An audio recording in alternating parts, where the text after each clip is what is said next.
Let the Circle Be Unbroken, a children's novel written by African-American author Mildred D. Taylor in 1981, serves as a sequel to her Newbery Medal-winning book Roll of Thunder, Hear My Cry. The story takes place during the Great Depression and follows the African-American Logan family as they strive to survive amidst poverty and racism.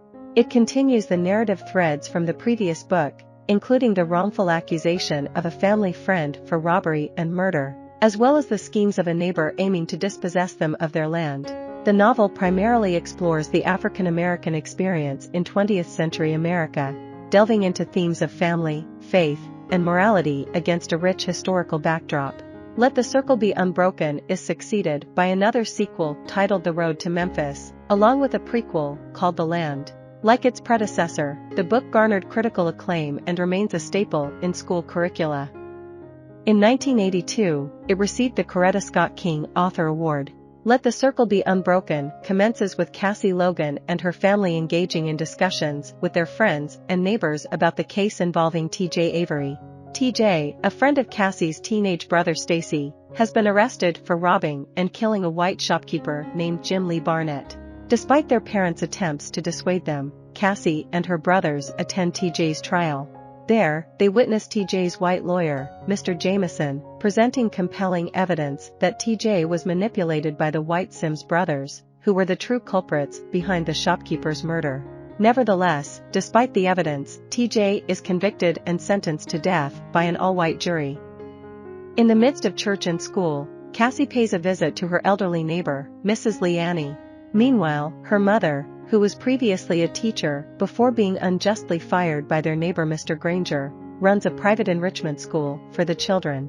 Cassie's father, facing hardships as a farmer during the Great Depression, worries about the possibility of losing their farm if he cannot afford the cotton tax. Stacy strongly desires to find work and contribute to the family's welfare, feeling resentful towards his parents for their hesitations regarding his plans. One day, Mr. Logan receives a visit from Morris Wheeler and John Moses, a white and black man respectively, who are establishing a union for impoverished farmers. Mr. Logan meets with other black farmers, and despite concerns about the potential risks associated with a mixed-race union, they decide to join forces. Shortly after, Cassie's affluent uncle, Uncle Hammer, arrives in an extravagant car, dressed in stylish attire. The children are in awe of him, but they soon discover his volatile temper and strong political opinions. He becomes incensed when he learns that Cassie and Stacy have a white friend named Jeremy. Additionally, when Mrs. Logan's cousin, Bud, pays a visit, they learn that he has a white wife and a biracial daughter.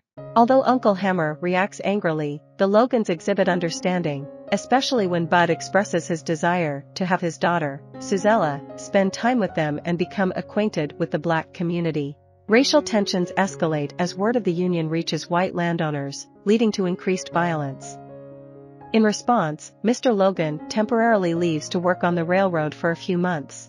Black farmers face the distressing situation of having to plow their cotton crops without buyers, resulting in financial losses. Meanwhile, Mrs. Leanne expresses her intention to vote, and despite concerns for her safety, Mrs. Logan and Cassie agree to assist her in studying for the literacy test. The relationship between Cassie and Stacy becomes strained as Stacy grows older and becomes more interested in girls. Cassie also feels annoyed when Suzella arrives for her visit, as her cousin is beautiful and universally adored, leading Cassie to worry about being overshadowed. To complicate matters, Suzella, who has a light complexion, attempts to pass as white and engages in flirtation with Stuart Walker, a dangerous individual rumored to have impregnated another black girl. One morning, the family discovers that Stacy has left with his friend Mo in search of employment. Mrs. Logan calls her husband home, and they embark on a months-long search to find him. Rumors circulate that Stacy has traveled to Mississippi, leaving the Logan family worried and uncertain. An outbreak of scarlet fever strikes the town, resulting in Cassie's near-fatal illness and the unfortunate loss of some of her friends. The family experiences a quiet and somber holiday season without Stacy's presence.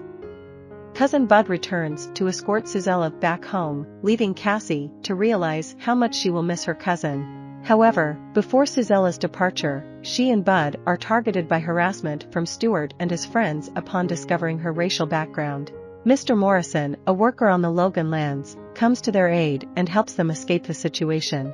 In Mississippi, tensions continue to escalate as Ms. Lee Annie prepares to register to vote, and the Logan family receives more information regarding Stacy's whereabouts.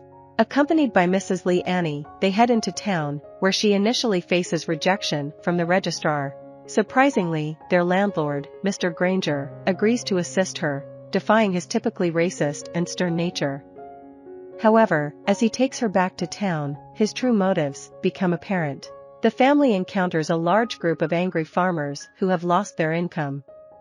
Mr. Granger stirs them up by informing them of a black woman attempting to vote, inciting immediate rioting.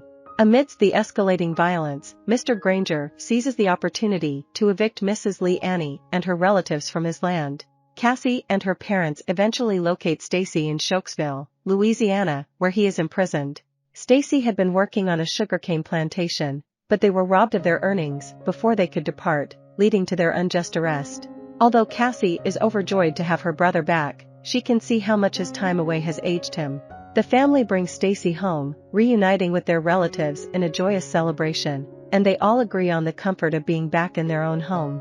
Mildred D. Taylor, an African-American author, explores the challenges faced by African-American families in the Deep South through her writing.